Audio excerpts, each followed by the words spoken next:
Bienvenue à Manzanillo, une ville à la fois touristique et industrielle, où on retrouve le deuxième port en importance du côté de la côte du Pacifique mexicaine. Nous sommes situés environ à 1h30 de la ville de Colima, la capitale. Pour l'instant, je vous laisse sur ces quelques détails sur notre ville hôte, Manzanillo, et par la suite, nous la visiterons ensemble. Bonne visite! Les origines du nom de Manzanillo viennent des Espagnols, qui en 1521 lui donnèrent initialement le nom de Puerto de Manzanillas, en raison de l'abondance d'arbres manzanillos, dont le fruit, la manzanilla, est une petite boule rouge et jaune aigre-douce et toxique.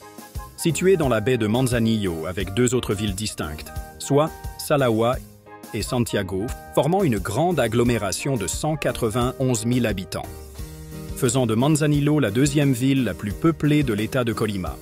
80% de la population de la ville est catholique. Les 20% restants se partagent notamment entre mormons, témoins de Jéhovah et évangéliques. Ses attraits touristiques résident dans la diversité des sports nautiques que l'on peut y pratiquer. Entre autres, le surf, la plongée sous-marine et la pêche sportive en haute mer. Quand on parle de pêche en haute mer, on parle ici de pêche au marlin. Un marlin, ça ressemble beaucoup à un espadon. La différence est que le rostré, qu'on appelle l'épée de l'espadon ou du marlin, sont différents. Celui du marlin est rond, celui de l'espadon est plat. Et on surnomme ici Manzanillo la capitale de la pêche au marlin parce qu'on y tient régulièrement à chaque année une compétition internationale de ce poisson.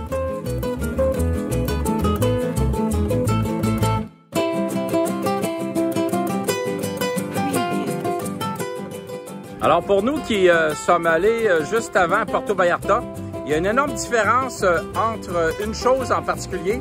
Ici, il n'y a pas de touristes, du moins pas de touristes nord-américains. Et qu'est-ce qui est bien aussi, c'est que l'architecture respecte la tradition mexicaine. C'est vraiment beau avec des couleurs, des petits balcons, des fleurs et des cactus. C'est vraiment beau.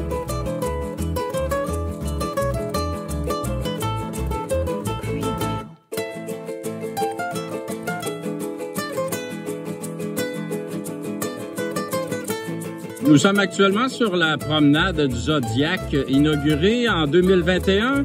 On y retrouve 12 sculptures représentant les différents signes du Zodiac, bien entendu.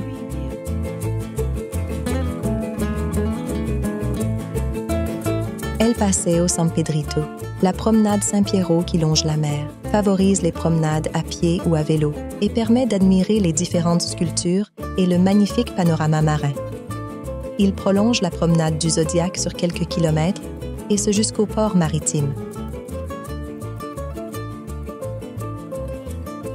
Manzanillo est également un village de pêcheurs. On peut donc trouver des produits de la mer frais du jour, préparés devant vous, directement au bord de la mer,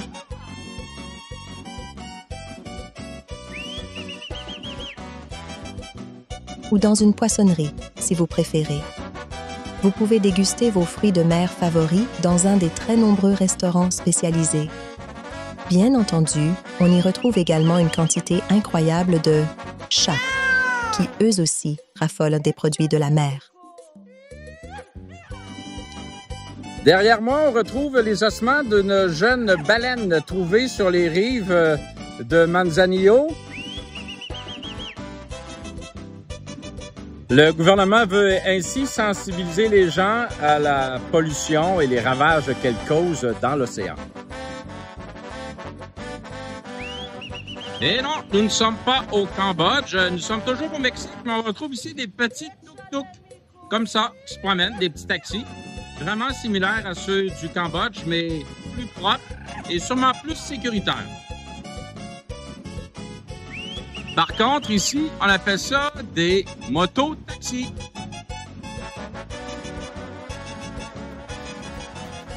Environ à 20 minutes de marche du centre-ville, on retrouve la plage San Pedrito, une belle plage de sable beige avec des petites vagues tranquilles. Et tenant compte que nous ne sommes pas dans la grande période des vacances des Mexicains, elle est pratiquement déserte. Alors c'est très tranquille pour se relaxer, pour se reposer et bien entendu, se baigner. Qu'est-ce qu'on aime ici sur les plages de Manzanillo? C'est que la température est chaude mais sec, non humide. Et même au soleil, on peut rester au soleil sur la plage sans être en dessous d'un parasol parce qu'il y a toujours un bon petit vent. Donc, c'est idéal pour se faire bronzer, relaxer, prendre des marches sans problème, sans insolation surtout. Pour ceux qui ont vu le reportage à la Playa Mismaloya, près de Puerto Vallarta, je vous disais que les plages au Mexique sont désertes. Même le samedi, il y a quand même des Mexicains. Ils ne sont pas ici pour s'étendre dans leur sable. Ils se réunissent en famille sous les parasols et ils mangent, et boivent. On retrouve plus de 15 plages dans la région de Manzanillo. Voici les 5 plus belles selon TripAdvisor. 5. Playa Olas Atlas. 4. Playa La Audiencia. 3. Playa La Boquita.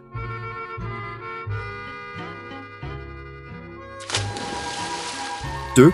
Playa Miramar. 1. Playa Barra Navidad.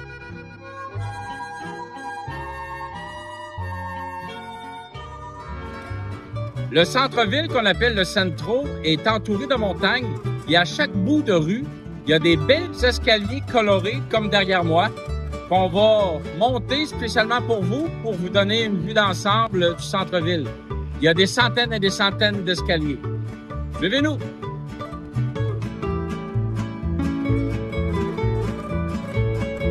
Alors, en montant, ils ont pensé à nous. Il y a différents petits paliers, très bien décorés avec de l'art mural comme ça.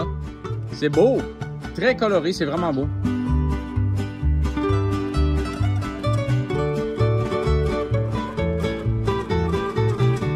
Il y a plein de belles petites maisons à flanc de montagne, des petites maisons colorées. C'est cute!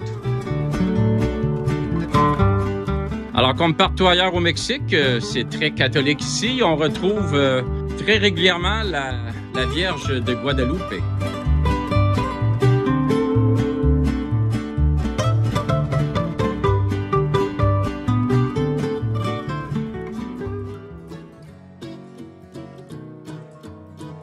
Alors, c'est le temps du raspados. Raspados qui veut dire râper la glace. Et nous allons déguster une raspadas à l'ananas et à la crème.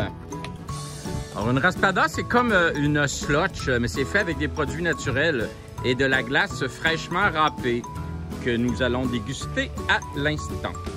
Alors, voici une petite raspadas à 2 $. Même pas, 1,75 $. On est fou de même, on dépense sans compter.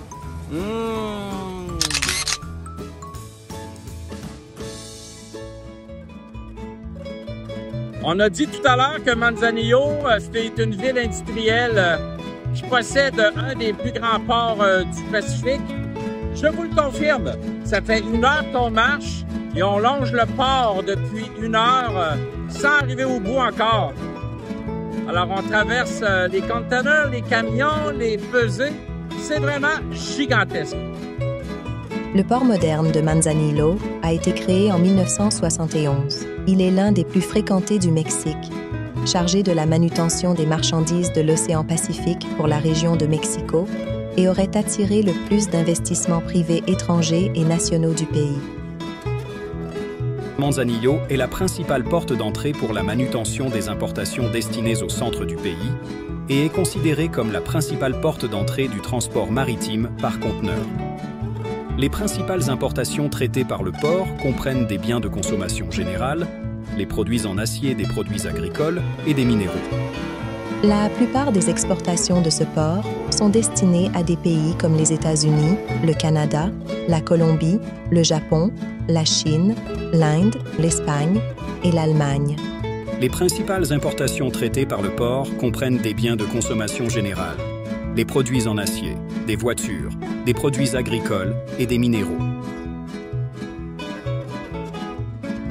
Ici, au centre de la ville, on retrouve un énorme lagon infesté de crocodiles. Il y en aurait environ 170 prêts à nous attaquer, alors on va pas là. La taille des crocodiles dans ce lagon va jusqu'à 6,7 mètres. Ils sont vraiment gigantesques.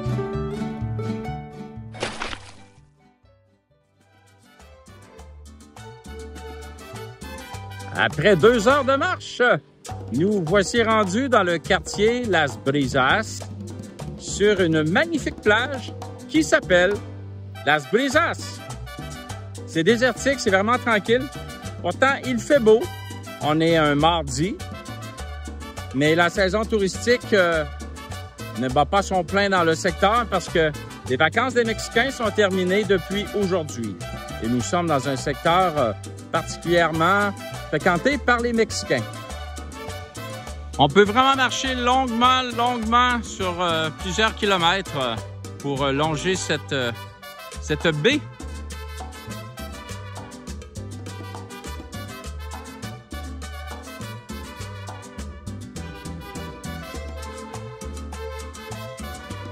Alors, il s'agit d'une petite banlieue tranquille avec des restaurants, des petits hôtels. C'est très bien. Là, on va reprendre l'autobus pour retourner à l'hôtel parce que faire 2 heures pour voir des containers, ça suffit. À tout de suite.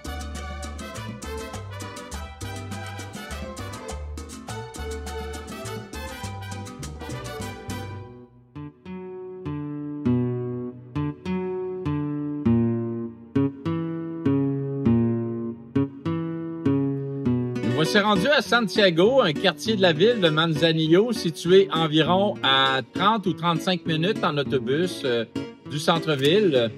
Ici, c'est légèrement un petit peu plus touristique. On en a croisé quelques-uns tout à l'heure. Il n'y en a vraiment pas beaucoup et la moyenne d'âge des touristes est très élevée. On retrouve également des condos, des hôtels, quelques immeubles, quelques tours. C'est un peu plus riche. Mais quand même, la ville a gardé ici son côté un peu typiquement mexicain, avec quelques maisons colorées à flanc de montagne, mais surtout des blanches et un peu plus de luxe. Alors, ici, dans la ville, il y a 3 belles plages qui la ceinturent et que nous allons visiter avec vous à l'instant. La première, tout à fait à droite, s'appelle Miramar. La deuxième, qui suit immédiatement par la suite, s'appelle Playa de Oro. Et la troisième, complètement à gauche, s'appelle la Playa de las Olas Altas. Alors, on peut marcher vraiment facilement. C'est du sable qu'on peut dire compacté.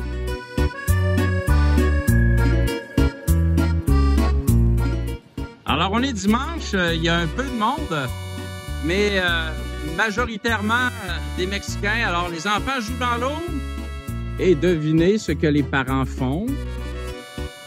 Ils mangent. Qu'est-ce qui est étrange ici sur la plage de Miramar?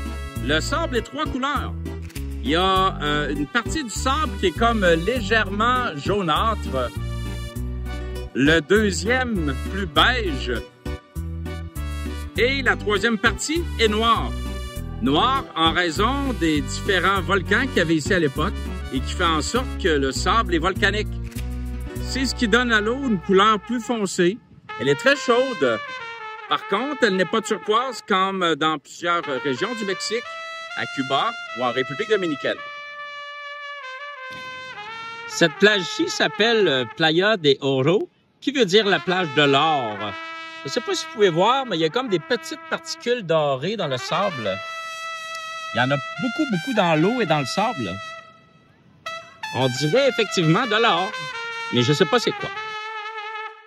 La plage des Oro est bien reconnue pour le surfing à marée haute, parce qu'aujourd'hui, on est à marée basse.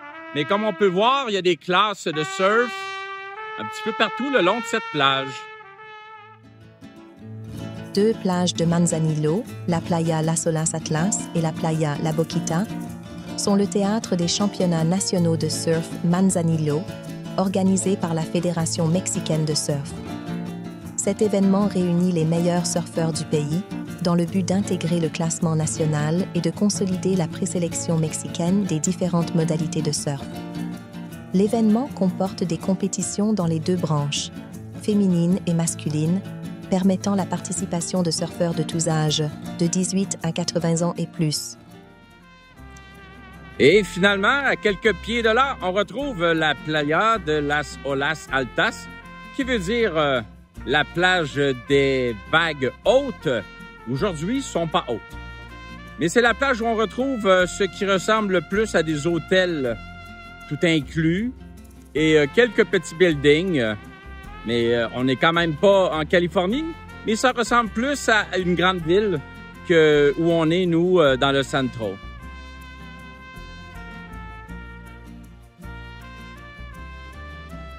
Mais on se pose encore la question, où sont les touristes? On est dimanche, les plages sont vides, il fait très beau. Je ne comprends vraiment pas.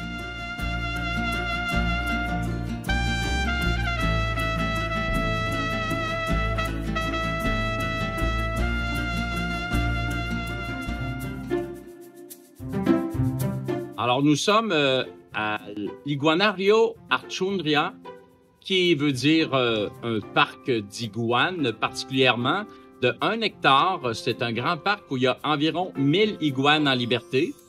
Ils pourraient se sauver, mais ils ne le font pas parce qu'ils sont très bien nourris, comme vous pouvez voir. Il y a également des petits animaux à l'entrée que je vais vous décrire brièvement. C'est très petit, mais c'est bien, c'est gratuit. On fait un don si on veut et on fait des belles photos et on fait un beau petit vidéo en conclusion de notre séjour ici à Manzanillo. Dès notre arrivée sur le site, on peut apercevoir quelques cages à notre droite. Voici les animaux qu'on y retrouve. Le pécari de Collar est un mammifère qui sécrète une huile à l'odeur musquée, présente chez certains autres animaux, comme le cerf. Cette sécrétion était très prisée par les parfumeurs avant la synthétisation du musc en 1926. Cette espèce est répartie du sud des États-Unis au nord de l'Argentine. Au Mexique, où on le trouve pratiquement dans tout le pays. Le coati à nez blanc. Il est omnivore et apprécie les petits vertébrés, les fruits, les charognes, les insectes et les œufs. Il peut facilement grimper aux arbres avec ses pattes armées de griffes et sa queue utilisée pour l'équilibre. Mais il recherche le plus souvent sa nourriture sur le sol. D'un naturel curieux, le coati approche des maisons et n'hésite pas à venir visiter les poubelles. Amical, il peut se laisser approcher, voire toucher. Il peut être domestiqué facilement et on a vérifié expérimentalement qu'il était très intelligent. El mapaché, ou raton laveur en français, est originaire d'Amérique du Nord, mais cette espèce fut introduite en Europe dans les années 1930. Il doit son nom en français à son habitude à tremper ses aliments dans l'eau avant de les manger. L'animal est essentiellement nocturne et grimpe facilement aux arbres grâce à ses doigts agiles et à ses griffes acérées. Le perroquet à la couronne lilas. On le retrouve sur la côte pacifique au Mexique. Il vit dans les forêts de feuillus ainsi que dans les forêts mixtes de pins et chênes. Cette espèce est principalement menacée par le braconnage. On estime qu'environ 5400 individus sont capturés par an pour être domestiqués. Elle est également menacée par la dégradation de son habitat, transformée en terres agricoles et terres de pâturage. Alors ici, nous avons des petits bébés iguanes vertes. Il y en a des centaines, pour ne pas dire des milliers, c'est incroyable. Les iguanes vertes sont une grande espèce de lézard arboricole et herbivore, originaire d'Amérique du Sud et centrale. Les femelles pondent 1 fois par an et dès l'éclosion, les jeunes sont livrés à eux-mêmes, souvent victimes de prédateurs. Ils atteignent leur maturité sexuelle à 3 ans. L'iguane verte a une aire de répartition très étendue, qui va du sud du Brésil et du Paraguay au nord du Mexique. On peut voir ici des iguanes vertes. Alors, c'est les parents des petits bébés de tout à l'heure, mais ceux-là sont gigantesques. L'adulte mesure environ 1,5 mètre de la tête à la queue et certains spécimens peuvent atteindre les 2 mètres et peser 5 kilos, ce qui en fait le plus imposant des iguanes.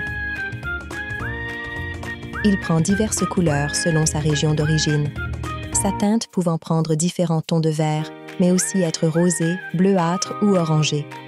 Il se caractérise également par les anneaux noirs visibles sur sa queue et sa crête d'épines dorsale. L'iguane vert passe le plus clair de son temps dans les arbres à se nourrir de feuillage. C'est un animal territorial qui se montre agressif envers les autres mâles, notamment en période de reproduction. Ce sont tous des iguanes vertes, mais à vrai dire, les vertes, c'est les femelles, et les oranges, comme on peut voir ici, ce sont les mâles.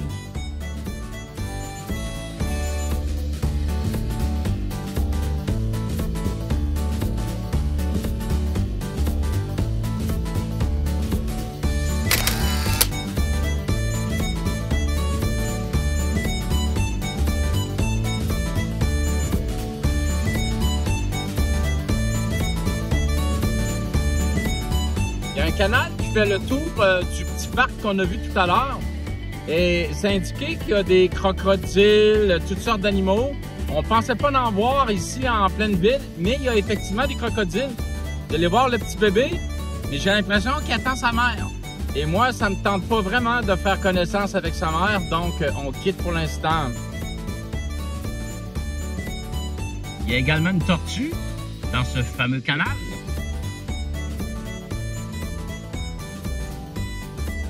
On vient de trouver la mer, elle est gigantesque, j'ai des frissons.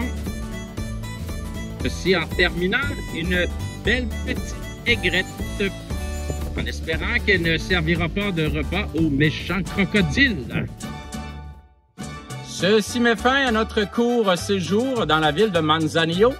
En espérant que vous avez apprécié les petits reportages que j'en ai faits, je vous invite à les partager, à les commenter et bien sûr à vous abonner à ma chaîne si ce n'est pas déjà fait. Je vous invite également à nous suivre ailleurs dans nos aventures à travers le Mexique ou à quelque part dans le monde. Hasta luego!